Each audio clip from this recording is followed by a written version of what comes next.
అమ్మ ఉద్యోగ ప్రాప్తి గురించి అడగాలనుకుంటున్నాను. అంటే ఉద్యోగ ప్రాప్తి గురించి కొన్ని రెమెడీస్ చేస్తూ ఉంటారు. అలాగే ఎన్నో ప్రయత్నాలు చేస్తూ ఉంటారు. ఉద్యోగానికి ఈ నామాలకి ఏం సంబంధం ఉందిలే అని అనుకుంటారు. కానీ ఒక్క విష్ణు సహస్రనామం చదవడం వల్ల అశ్వమేధ యాగం చేసినంత ఫలితం అని అంటూ ఉంటారు కదా.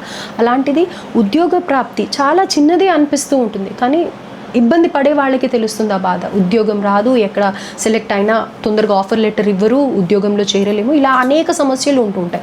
స్థిరమైన ఉద్యోగంగా ఉండడం కూడా ఎంతో ఇబ్బంది పడుతూ ఉన్నారు ఇవాళ రేపు. అలాంటి వాళ్ళ కోసం చక్కని ఒక ఉద్యోగ ప్రాప్తి గురించి విష్ణు సహస్రనామంలోంచి ఏదన్నా పారాయణ చేయదగ్గ నామం ఏదన్నా ఉందా? తప్పకుండా తెలియజేస్తానమ్మా.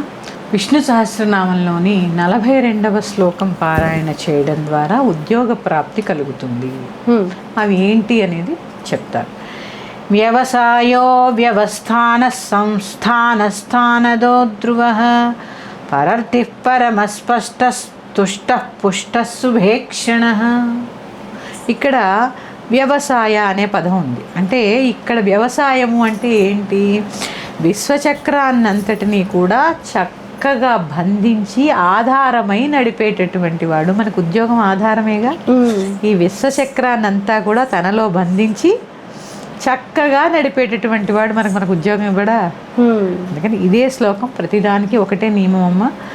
మీరు సంకల్పించుకున్న సమయానికి స్నానాది కార్యక్రమాలు చేసుకుని శుచి అయినటువంటి వస్త్రాలు ధరించి చక్కగా ఒకటే ఆసనం మీద కూర్చుని లక్ష్మీనారాయణులకి పూజ చేసుకుని నివేదన చేసి విష్ణు సహస్రనామ పారాయణ మొత్తం ఒకసారి చేసి ఈ శ్లోకాన్ని నా యొక్క కోరిక తీరడం కోసం నేను రోజు ఇట్లా 108 సార్లు చెయ్యాలనుకుంటున్నాను.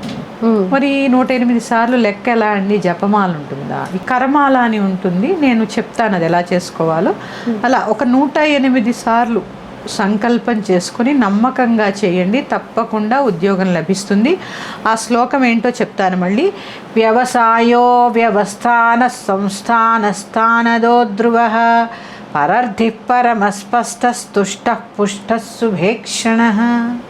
ఇక్కడమ్మా విష్ణు సహస్రనామం చదివినప్పుడు మీరు అన్నారు కాస్త చూసుకొని, ఇక్కడ విసర్గలు మహాప్రాణాక్షరాలు ఎక్కువ ఉంటాయి. చక్కగా చూసుకొని నిదానంగా ఏదో రైలు పరిగెడుతున్నట్టు కాకుండా, మాకు వచ్చు అన్న అహంకారంతో కాకుండా ఒక్కొక్క అక్షరాన్ని నేను ఆ భగవంతుడికి చదువుతూ ఆ ప్రసాదాన్ని విన్నవించుకొని చదవండి. అప్పుడు ఆ చదివితే అందం.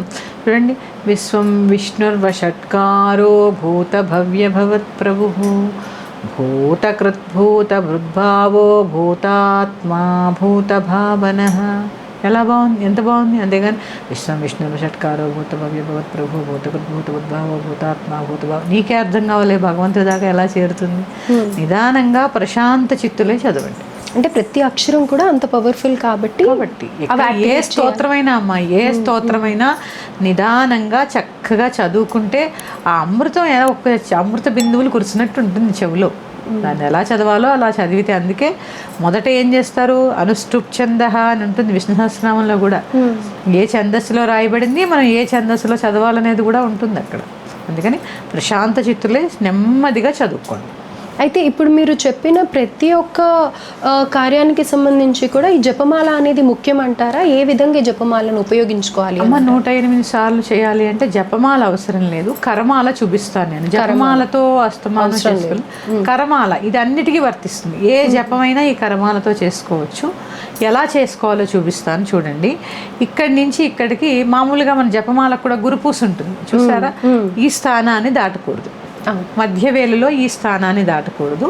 ఎక్కడి నుంచి మొదలు పెట్టాలి అంటే ఉంగరం వేలు యొక్క 2వ కణుపు నుంచి చూడండి. 1 2 మళ్ళీ చిటికిన వేలు 3 4 5 మళ్ళీ ఉంగరం వేలులో పైది కనపడింది. 2 దాని నుంచి ప్రారంభించాను మళ్ళీ చెప్తున్నాను చూడండి. 1 2 3 4 5 6 7 8 9 10.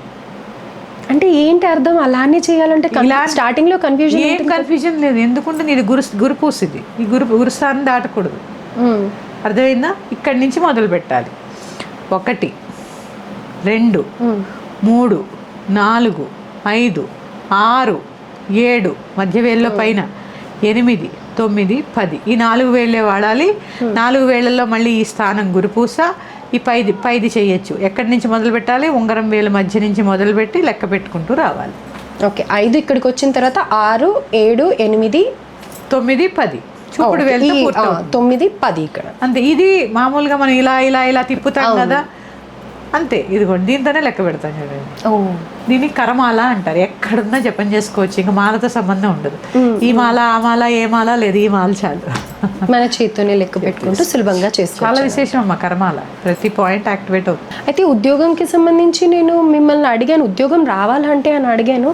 కానీ నిలదొక్కుకోవాలన్నా, ఒక మంచి పొజిషన్కి వెళ్ళాలన్నా కానీ ఇన్నిటికీ ఇక్కడ అదే చెప్తున్నారమ్మా. ఇక్కడ ఏంటి, విశ్వచక్రాన్నంతటిని కూడా బంధించి ఆధారభూతుడై ఉన్నవాడు వ్యవసాయో వ్యవస్థానః.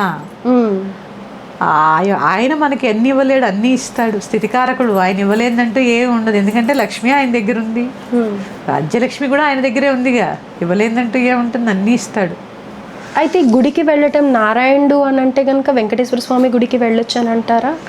వెళ్ళచ్చు. గుడికి వెళ్ళాలని ఏం లేదు, దగ్గరలో ఉంటే వెళ్ళండి. ఇంట్లో చేసుకోండి. ఇంట్లోనే మీ పూజాది కార్యక్రమాలంతా కూడా ఇంట్లోనే చేయాలి, బయట కాదు. సత్యనారాయణ స్వామి పటమైనా పెట్టుకుని ఏదైనా పర్వాలేదమ్మా. అసలు ప్రతి ఇంట్లో ఉండేటటువంటి ఫోటోల గురించి ఒకసారి చెప్పుకుందాం. లక్ష్మీనారాయణలు ఉండాలి ఖచ్చితంగా, లేదా విష్ణుమూర్తి, లేదా మీరన్నట్టు వెంకటేశ్వర స్వామిని పెట్టుకోండి. అలాగే. ధన్యవాదాలు. శ్రీమాత్రే నమః.